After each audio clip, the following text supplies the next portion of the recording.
সবাই আসি বাবা, কিন্তু সবাইকে একদিন আসি হতেই হবে। 81 80, তারপরে 81 থেকে 80 বাদ দিলে কত থাকে? 1। 81টা রস তো দূরে থাক, রাশির একটা রস আমরা কেউ পাবো না, আপনারাও পাবেন না, আমি কীর্তনিয়া আমিও পাবো না। এবার হয়তো আপনারা বলবেন, মূল গায়েন রাস শুনতে এসে যদি রস না পাই তাহলে তোমার কীর্তন তুমি শোনো। তাহলে মানুষ রাতের পর রাত জেগে কেন কীর্তন শোনেন? মানুষ এত খরচা করে কীর্তন কেন করায়? রাসলীলা বানানের মধ্যে রয়েছে রয়াকার দন্তস্বরাস। র মানে রাধা, স মানে কৃষ্ণ, মাঝখানে আকার। র মানে ভক্ত, স মানে ভগবান, মাঝখানে পর্দা। র মানে জীবাত্মা, স মানে পরমাত্মা, মাঝখানে আকার। তাহলে রাতের পর রাত জেগে মানুষ কেন কীর্তন শোনেন? রয়া আকারটাকে মুছে ফেলবার জন্য। তাহলে রয়া আকারটা কি? ভাগবত বললেন রয়া আকারটা হলো মায়া। পারবে তোমরা মায়া ত্যাগ করতে? যেদিন তোমরা মায়া ত্যাগ করতে পারবে সেদিন কিন্তু রাসের রস তোমরাও পাবে। এই জগতে মায়া ত্যাগ করতে পারে দু রকমের মানুষ, এক যারা রসিক তারা, আর এক যারা ভাবুক তারা। তো বাবা ভক্তিমতী মায়েরা, আমরা রসিকও নই, আমরা ভাবুকও নই, তাহলে আমরা কি রাসের রস পাবো না? যারা রাসের রস পান করেছে তাদের চরণে আমাদেরকে আত্মসমর্পণ করতে হবে। তাহলে তারা কারা? তারা হলেন 6 রূপ সনাতন ভট্ট রঘুনাথ, শ্রী জীব গোপাল ভট্ট দাস রঘুনাথ। এই 6 গোসাই যেদিন করুণা করিবে, রাধা কৃষ্ণ রাশি রস সেদিন তোমরা অবশ্যই পাইবে।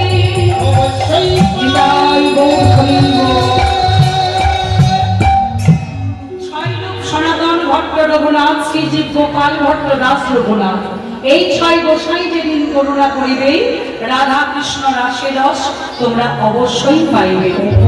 তাহলে সেই 6 জন মাস্টার গোসাইর চরণে আমরা সবাই আত্মসমর্পণ করে চলুন রাসলীলা সাধন করবার প্রকাশ করছি, মাত্র পারবো কিনা জানি না। তারপরে রাসলীলা হলো ভক্তির সঙ্গে ভগবানের একেবারে শেষ মিলন। তাহলে এতক্ষণ রাসের তত্ত্ব আলোচনা করলাম, এবার বৈষ্ণব পদাবলী কি বলতে চাইছে দেখি। ভগবান কৃষ্ণচন্দ্র মধ্যরাত্রিতে পালঙ্কের উপরে শয়নে আছেন, ঠিক এইরকম মধ্যরাত্রিতে পালঙ্কের উপরে শয়নে আছেন। এবার শারদীয়া চাঁদের কিরণ জানলার ফাঁক দিয়ে ভগবান কৃষ্ণচন্দ্রের বদন চাঁদের উপর পড়ল। ভগবানের ঘুমটা গেল ভেঙে। ভগবান কৃষ্ণচন্দ্র চিন্তা করলেন, আহা মণিমণি, এই চাঁদই আমি চাইছিলাম, এই চাঁদ নিয়ে আজ আমি রাসলীলা করব। যেমন রাসলীলা করব তার মনের ইচ্ছা জেগেছে, অমনি বৃন্দাবন অপূর্ব শোভা ধারণ করল। আজ হেরে শারদ চাঁদ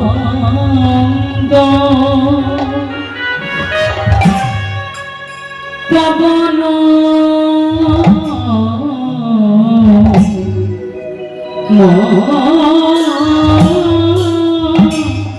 অঙ্গ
চাঁদে উঠেছে বলি ওই দেখে সাগো চাঁদো উঠেছে নীল গগন চাঁদে উঠেছে ওই দেখে নীল গগনে চাঁদো উঠেছে এই কোটি কোটি লক্ষ লক্ষ তারার মালা গলায় লয়ে ওই দেখে নীল গগনে চাঁদো উঠেছে। ভাগ্যবান পদকর্তা বললেন, হ্যাঁ গো, তোমরা একটা চাঁদকে দেখে অবাক হয়ে গেলে, আরো দুটো চাঁদের উদয় হয়েছে, সেই সন্ধান কি তোমরা জানো? কোথায়? ভক্তের হৃদয় আকাশে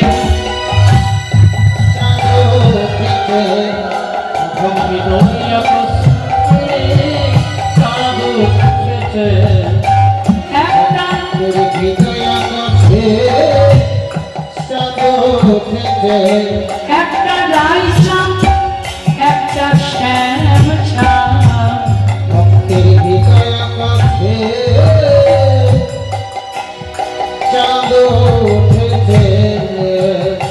একটা রাই চাঁদ,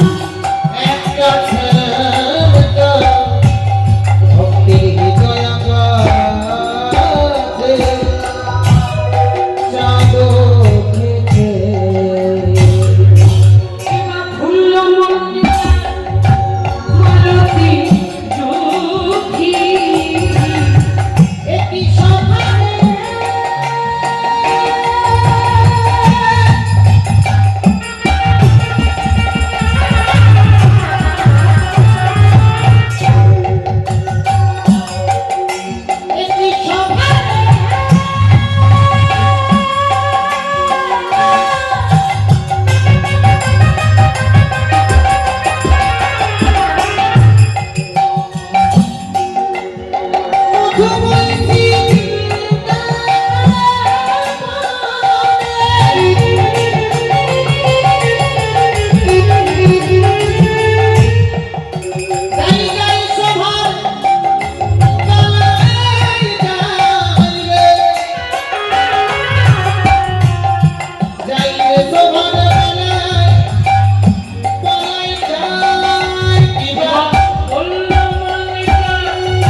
এই দেখো দেখো,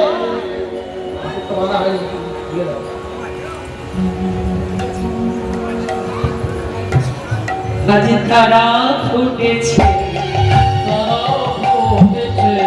যারা ফোটে নাই আজ তারাও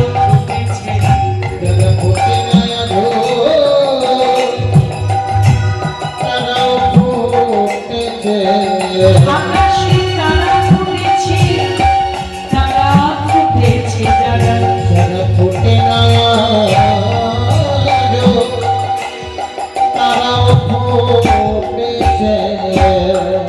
সারাতে চাঁদ উঠেছে, যে ফুলগুলি প্রস্ফুটিত হওয়ার সময় হয়নি, আজকে তারাও ফুটেছে। আবার পবন মন্দ মন্দ চলে যাচ্ছে, আজ বইছে পবন মন্দ মন্দ।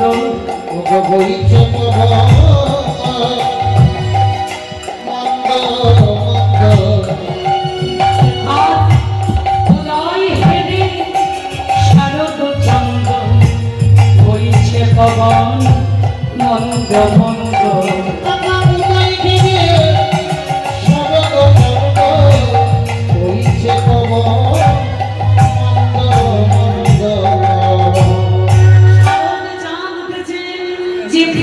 প্রস্ফুটিত হবার সময় হয়নি, আজকে তারাও ফুটেছে। পবন মন্দ মন্দ চলে যাচ্ছে, আর মাতাল ভ্রমর কি করলো? ফুলের কানে কানে মাতাল ভ্রমর তারা কইছে কথা, মাতাল ভ্রমর তারা কইছে কথা। কোন কোন কোন কোন কোন রবে, মাতাল ভ্রমর তারা কইছে কথা।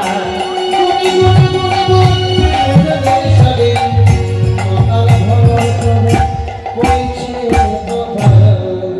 ভ্রমরগুলো ফুলের কানে কানে কার গুণ গাইছে? ভ্রমরগুলো খুঁজেই পাচ্ছে না যে কার গুণ গাইবো। গাইবো রাধার গুণ না শ্যামের গুণ গো, কোন কোন সারে কইছে কথা। এই মনাধার গুনি আমার সমেরে গুনি গো। রাধা শ্যামের ভক্তির গুণ, এই মনাধার গুনি আমার সমেরে গুনি গো। রাধা শ্যামের ভক্তির গুণ। এই মনাধার গুনি আমার সমেরে গুনি গো। কোন কোন সারে করেছে এত সুন্দর রজনী দর্শন করে ভগবান কৃষ্ণচন্দ্র এক মুহূর্ত দেরি করলেন না। আগে দিলে তো পরেই গানটা গাইতাম।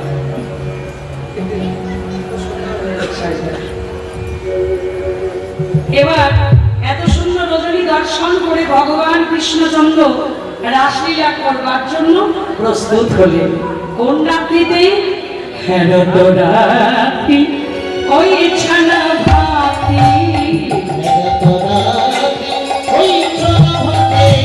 শ্যাম মোহন মদন মাতিরে মাতিরে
মোড়ালে কোলাম পঞ্চমতা, ফুলপতি চিত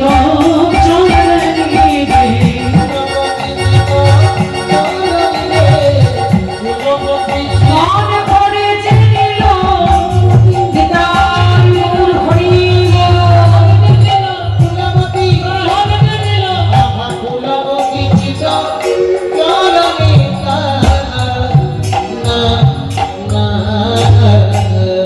আজ মুরলি বেজে উঠিল,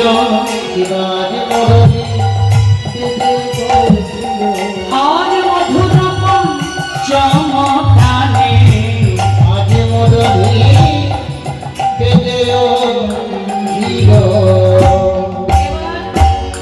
আমার ব্রজগোপীদের কামড়ে যে দীক্ষিত করলেন। কোন রাত্রি? না হেরত রাত্রি। হেরত মানে কোন রাত্রির কথা বললেন? ভগবান ও অপিতা রাত্রি। শারদোদ্ধুল্য মল্লিকা বিশ্বদন্তং মানসচক্রে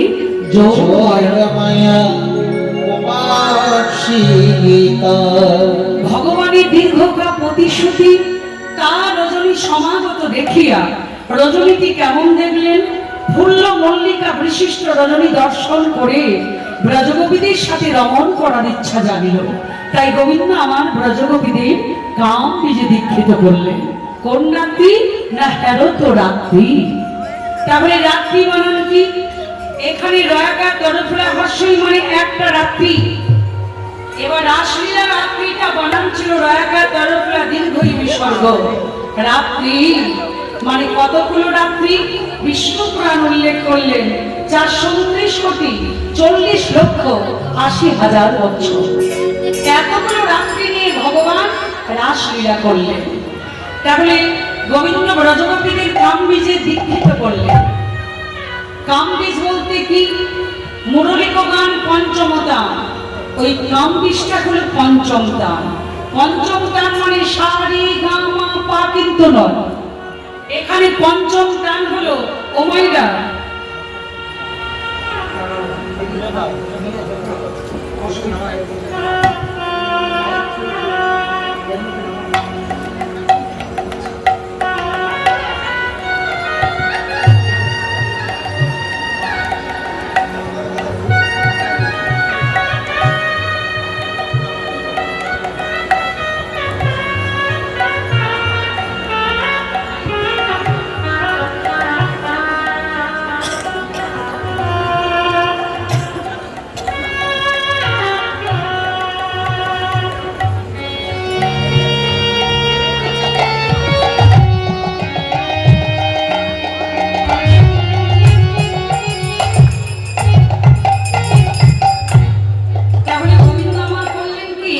ব্রজগোপীদের কামবীজে দীক্ষিত করলেন। কোন রাত্রিতে? না হেরত রাতি ঐছন ভাতি শ্যাম মোহন মদন মাতি। মুরলিক গান পঞ্চম তান। পঞ্চম তান বলতে কি জানেন?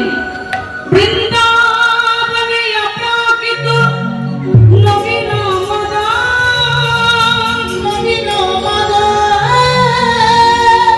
কামবীজ কাম গায়ত্রী যার উপাসন, যার উপাসন। কামবীজ কি? এখানে কামবীজ মানে হলো যারা কালী মন্ত্রে দীক্ষিত তাদের কথা বলতে পারলাম না, যারা কৃষ্ণ মন্ত্রে দীক্ষিত তাদের কথা বলছি। ওই পঞ্চম তান কামবীজ মন্ত্র, ওটা হলো ক ল দীর্ঘই অনুস্বার চন্দ্রবিন্দু। কেমন? এই পঞ্চম তান। তাহলে এই পঞ্চম তান গোবিন্দের বাঁশির মধ্যে কিন্তু লুকিয়েছিল। তাহলে এই পঞ্চম তানটা মানে কি জানেন? যদি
তাহলে এখানে কামবীজ মন্ত্র হলো যারা গুরুদেবের কাছে দীক্ষা নিয়েছেন, কৃষ্ণ মন্ত্রে যারা দীক্ষিত, এই তারা একমাত্র বুঝতে পারবেন ওই পঞ্চম তান হলো ক ল দীর্ঘই অনুস্বার চন্দ্রবিন্দু।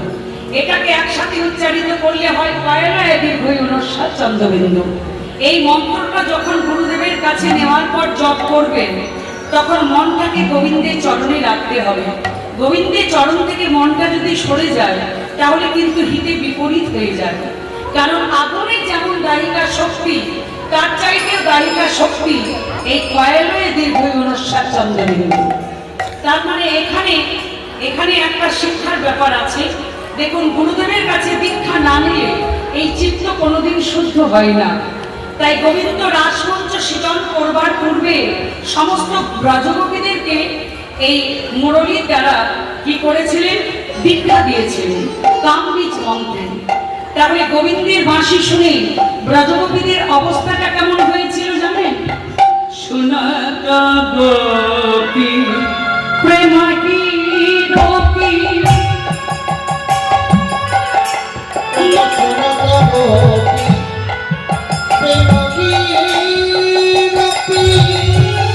মনাকে মনাকে আপনা সপীরে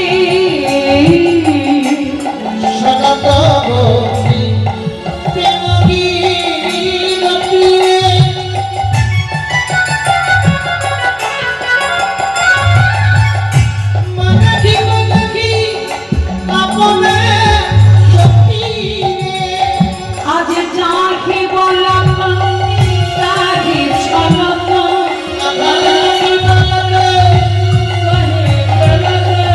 মুরলী কপল পালানি রে।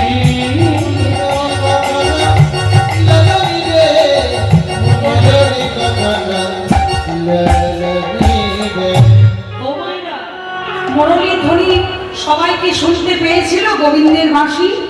বৃন্দাবনে কেউ শুনতে পেয়েছিল আর কেউ পায়নি। তাহলে কারা পেল না?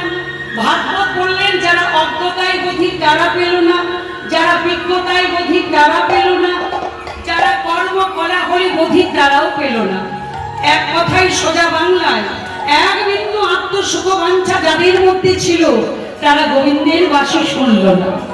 তাহলে গোবিন্দের বাঁশি কারা শুনল? যে ব্রজগোপীগণ হা কৃষ্ণ প্রাণ কৃষ্ণ বলে কাঁদিতে কাঁদিতে ব্যাকুল হইয়া অতি মোহরিতে কান পেতেছিলেন, সেই ব্রজের গোপীগণ আজ গোবিন্দের মুরলী ধ্বনি শ্রবণ করলেন। এবার মুরলী ধ্বনি শ্রবণ করে ব্রজগোপীদের অবস্থাটা কেমন হলো? বিচ্ছুদিকে নিজ দেব বিচ্ছুদিকে নিজ দেব এক নয়নে কাজল রে ঘরে রে ঘরে রে ঘরে রে ঘরে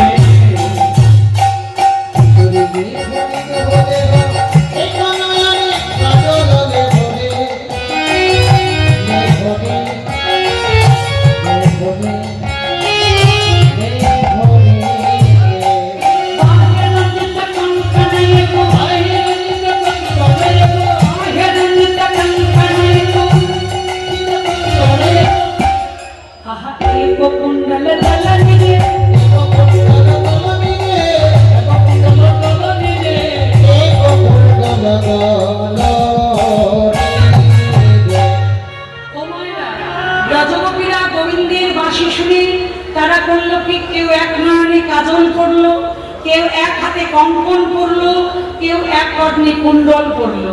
দু চোখে কাজল পড়তে হবে বলে, দুই কড়ি কঙ্কন পড়তে হবে বলে, দুই কর্ণে কুণ্ডল পড়তে হবে বলে তাদের মনে নাই। এবার গোবিন্দ দর্শনে যাবার জন্য তারা কি করলো জানেন? গোবিন্দের বাঁশি যেমন শুনেছে শিথিল ছন্দনে বিকবন্ধ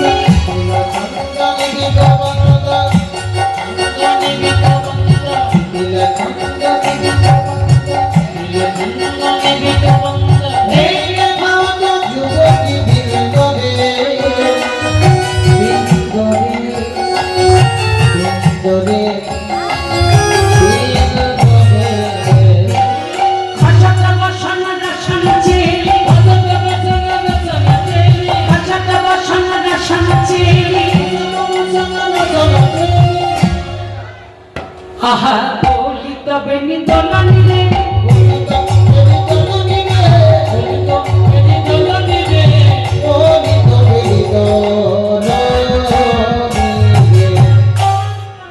ব্রজগোপীরা যেমন গোবিন্দ দর্শনে যাচ্ছে, কোটির বসন খসে পড়ে যাচ্ছে, তবু তাদের খেয়াল নেই। আবার কোন কোন ব্রজগোপী, ও মাইরা, কোন ব্রজগোপী তারা রন্ধনশালে রান্না করছে, যেমন গোবিন্দের বাঁশি বেজেছে রান্না বান্না ছেড়ে দিয়ে চলে গেল। আবার কোন ব্রজগোপী শিশুকে দুগ্ধ পান করাচ্ছে।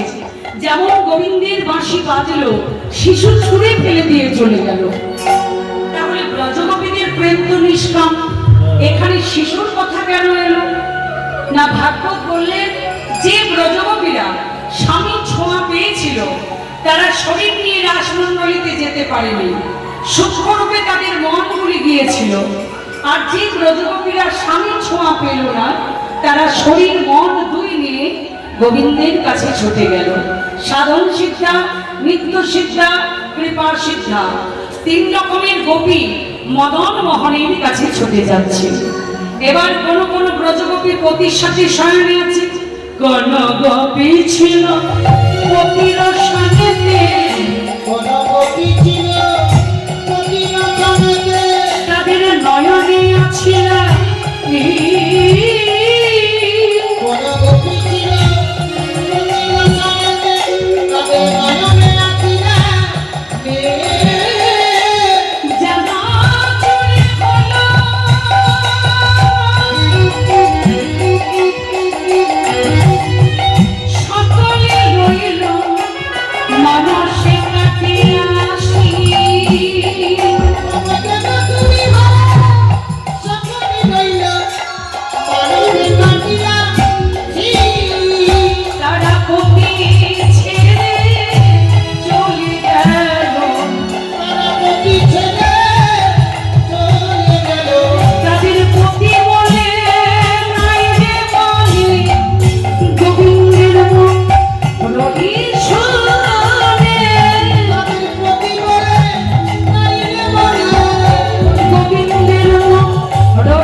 তারা পতির সাথে শয়নে আছে।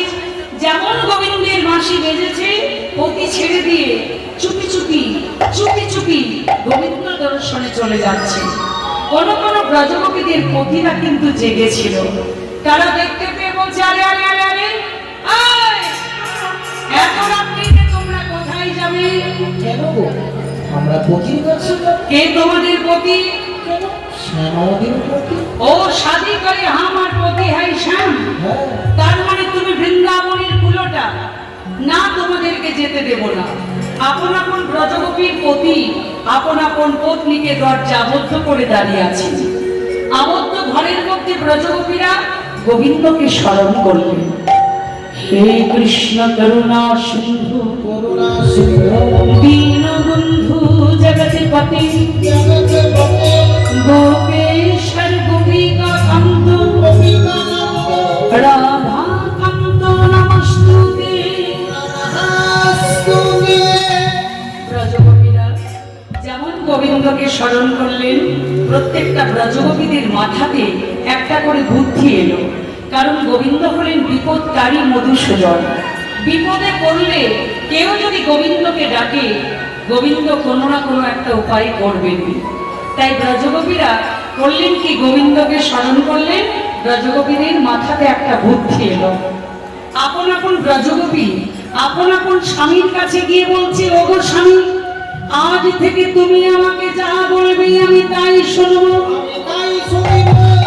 শুধু একটি বারই আমাদের কথা মতো 3 বার